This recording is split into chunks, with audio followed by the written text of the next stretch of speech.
আসসালামু আলাইকুম। সদরঘাটের ঘটনাটা আপনারা প্রত্যেকে দেখেছেন। লঞ্চে যেভাবে দুর্ঘটনাটা ঘটলো, এটা আসলে কোনোভাবে আমরা মেনে নিতে পারছি না। পুরো জাতি এই ঘটনাটা দেখেছে এবং ভিডিও চিত্র টাইমলাইনে ঘুরে বেড়াচ্ছে, নিউজ ফিডে ঘুরে বেড়াচ্ছে। দুজনের জীবন চলে গেল, একজন পুরুষ একজন নারী, এবং কি মর্মান্তিকভাবে গেল। তারা ট্রলারে করে লঞ্চে উঠতে যাচ্ছিল। এই ট্রলার সংস্কৃতিটা কি বন্ধ করা যায় না?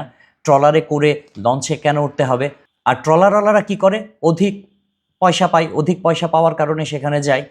ঈদের সময় হুড়োহুড়ি থাকে, তাড়াহুড়ো থাকে, মানুষের চাপ থাকে, ভাড়া বেড়ে যায়। ভাড়া বাড়ানোর একটা সিন্ডিকেট রয়েছে, তারা আগে থেকে বসে থাকে যে ভাড়া বাড়িয়ে দিতে হবে, উচ্চ লাভ করতে হবে। সব কিছু বাদ দেন, সব কিছু বাদ দিলাম, ভাড়া বেশি দিয়েই বাংলাদেশের মানুষ ঈদযাত্রা করে। কিন্তু ট্রলারে করে লঞ্চে ওঠার এই অপসংস্কৃতিটা বন্ধ হোক। আর এটা বন্ধ করবে কে? সরকার, প্রশাসন? Never ever. সরকার প্রশাসন এটা বন্ধ করতে পারবে না। এটা বন্ধ করতে হবে আপনাকে, আমাকে। আমরা যদি ট্রলারে এভাবে রিস্কিভাবে না উঠি, তাহলে কি ট্রলার চলবে? চলবে না। দোষটা কিন্তু আমাদেরও। আমরা রিস্ক নিচ্ছি এবং নিজের কাছে নিজের জীবনটাকে লটারি ধরছি। ঈদ যাত্রায় এরকম দুর্ঘটনার খবর আমাদেরকে কেন দেখতে হবে? আমাদের ঈদ যাত্রাটা কি আরেকটু প্রশান্তিময় হতে পারে না? আমাদের ঈদ যাত্রাটা কেন লটারির মতো হয়ে যাবে? দুর্ঘটনা কি শুধু লঞ্চে ঘটে? বাসেও তো ঘটে, ট্রেনেও তো ঘটে, সড়ক পথে ঘটে না? ঘটে। সেই চিত্রগুলো আমাদের সামনে আসে। ঈদ যাত্রায় মানুষ আনন্দ করতে যায় পরিবারের সাথে, পরিবারের প্রত্যেকে প্রিয় মানুষটাকে দেখে আনন্দ উপভোগ করে, আনন্দ করে, উৎসব করে। কিন্তু সেই প্রিয় মানুষটা যাত্রাপথে একেবারে না ফেরার দেশে চলে যায়। কেন এমনটা হচ্ছে? আমরা তো এমনটা আসলে প্রত্যাশা করি না।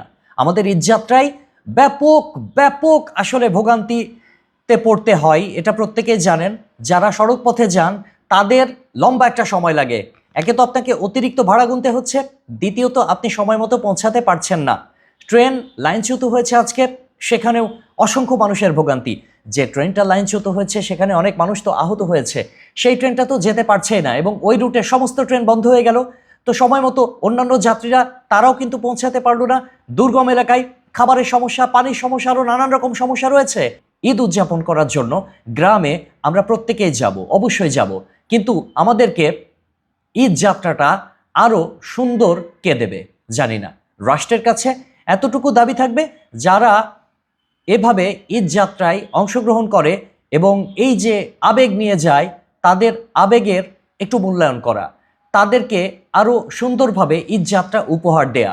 লঞ্চের ক্ষেত্রে আমি বলবো যে এখানে যারা রিস্ক নিয়ে লঞ্চে উঠতে যায়, অর্থাৎ ট্রলারে করে রিস্ক তারা নিচ্ছে, এটার জন্য প্রশাসন কিন্তু দায়ী না। প্রশাসন যতটা দায়ী তার থেকে বেশি দায়ী আমরা নিজেরা। আমরা কেন এই ট্রলারগুলো ব্যবহার করি? কেন আমরা ঝুঁকি নেই? আমরা যদি এই ট্রলারগুলোতে না উঠি, তাহলে কি তারা জোর করে আমাদেরকে তুলবে? আমরা পরের লঞ্চে কি যেতে পারি না? আমার বাড়ি যেতে না হয় 6 ঘন্টা দেরি হবে, 8 ঘন্টা দেরি হবে, 12 ঘন্টা দেরি হবে, কিন্তু আমি সুস্থভাবে তো বাড়িতে পৌঁছাতে পারবো। তাই এখন থেকে সবার প্রতি আহ্বান থাকবে, আপনারা দয়া করে এই রিস্ক নেবেন না। সোশ্যাল মিডিয়ায় অসংখ্য ভিডিও আমাদের সামনে আসে, রিস্ক নিয়ে ট্রলার যাচ্ছে, ট্রলার গিয়ে তারপরে হচ্ছে লঞ্চে মানুষকে উঠিয়ে দিচ্ছে। নারী, শিশু, বৃদ্ধ থেকে শুরু করে যুবক যুবতী সবাই এই রেসে অংশ নিচ্ছে, এই দৌড়ে অংশ নিচ্ছে। এবং এই দৌড়ে অংশ নিতে গিয়ে চ্যাপটা হলো দুইজন, একজন নারী, একজন পুরুষ। আমরা এরকম রেস দেখতে চাই না। আমরা চাই প্রত্যেকে নির্বিঘ্নে বাড়ি ফিরতে, ঘরে ফিরতে। ঈদের আনন্দটা সবার হোক। ঈদের আনন্দটা লটারির মতো হয়ে গেছে।